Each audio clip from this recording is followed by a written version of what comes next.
Assalamualaikum warahmatullahi wabarakatuh.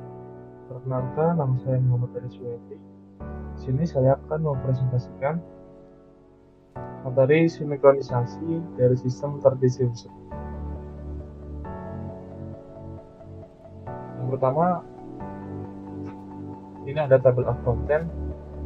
Tabel yang pertama ada pengenalan, judul. Yang kedua ada apa itu sinkronisasi, tujuan.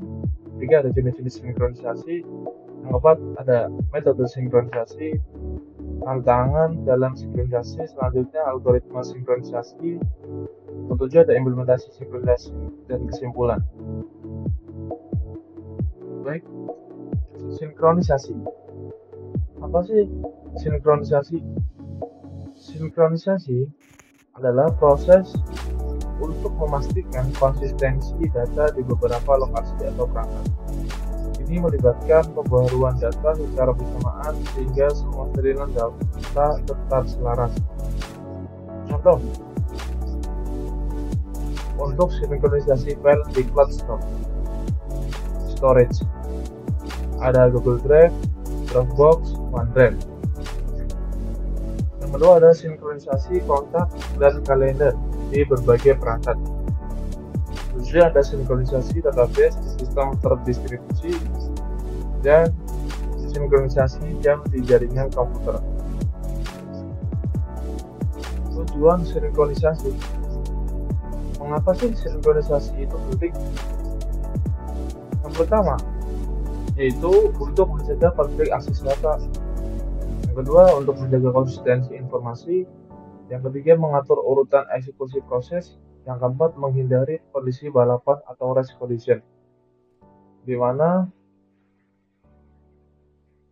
setiap sistem akan berjalan tanpa ada konflik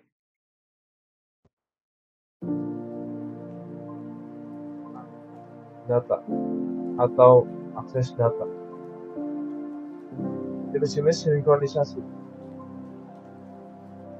Sinkronisasi satu arah, yaitu data hanya diperbarui dari satu sumber ke beberapa tujuan. Contoh, yaitu menyalin file dari komputer ke drive eksternal. Kedua ada sinkronisasi dua arah, itu perubahan data pada satu lokasi akan direplikasi ke lokasi lain dan sebaliknya. Contoh yaitu sinkronisasi kontak di ponsel dan komputer. Ada sinkronisasi berbasis waktu, yaitu sinkronisasi dilakukan pada interval waktu tertentu, misalnya setiap jam atau setiap hari. Ini ada sinkronisasi berbasis peristiwa. Sinkronisasi ini dipicu oleh peristiwa tertentu, misalnya perubahan file, penambahan data baru, dan lain-lain. Metode sinkronisasi. Sini ada 5 poin metode sinkronisasi. Yang pertama ada replika, yaitu menyalin data ke beberapa lokasi. Metode ini bisa sinkronus atau semua perubahan langsung direplika. Atau asinkronus, yaitu perubahan direplika secara berkala. Yang kedua ada locking atau penguncian, yaitu untuk mencegah akses simultan ke data untuk mencegah konflik. Terdapat berbagai jenis penguncian seperti exclusive lock dan share lock. Yang ketiga ada optimistic locking, yaitu asumsi bahwa konflik data jarang terjadi. Konflik dicek sebelum perubahan data disimpan. Yang keempat ada pessimistic locking, yaitu asumsi bahwa konflik data sering terjadi, penguncian diterapkan sebelum akses data. Yang kelima ada versioning, yaitu menjaga beberapa versi data untuk memungkinkan pemulihan data jika terjadi kesalahan. Tantangan yang terjadi dalam sinkronisasi, yaitu ada konflik data. Konflik data itu terjadi ketika dua atau lebih pengguna mengubah data secara bersamaan. Jadi ketika user satu sedang mengubah data,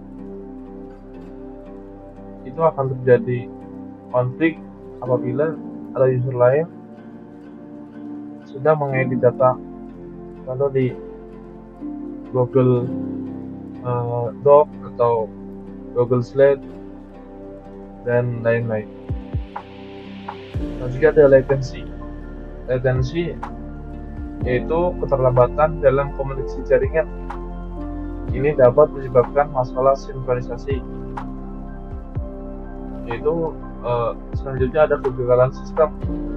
Kegagalan ini terjadi ke perangkat atau jaringan yang dapat mengganggu proses sinkronisasi. Yang terakhir ada skalabilitas, yaitu sinkronisasi harus dapat menangani jumlah data dan pengguna yang besar. Contoh algoritma sinkronisasi.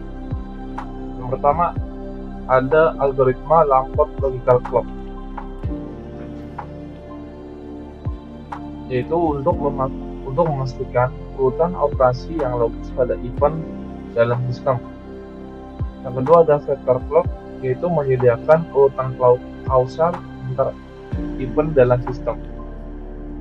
Yang ketiga ada Boole algorithm untuk pemilihan pemimpin dalam jaringan. Ada algoritma tumpas commit atau PC, yaitu algoritma yang memastikan konsistensi data dalam transaksi terdistribusi. Implementasi sinkronisasi itu ada 3 poin. Yang pertama ada API dan library. Berbagai API dan library tersedia untuk memudahkan implementasi sinkronisasi. Misalnya API Cloud, Storage, dan library database. Kedua ada pertimbangan performa, yaitu untuk memilih metode sinkronisasi yang efisien dan sesuai dengan kebutuhan aplikasi. Yang ketiga ada pengujian, yaitu menguji sistem sinkronisasi untuk memastikan keandalan dan keakuratan. Kesimpulan dalam materi sinkronisasi, yaitu sinkronisasi merupakan aspek penting melibatkan pengelolaan data di beberapa lokasi. Penting untuk memilih metode sinkronisasi yang tepat dan menangani tantangan yang mungkin terjadi. Terima kasih. Maaf tangan atau kesalahan yang saya sampaikan, manusia tempatnya hilaf dan salah. Wabillahi taufiq wal hidayah. Wassalamualaikum warahmatullahi wabarakatuh.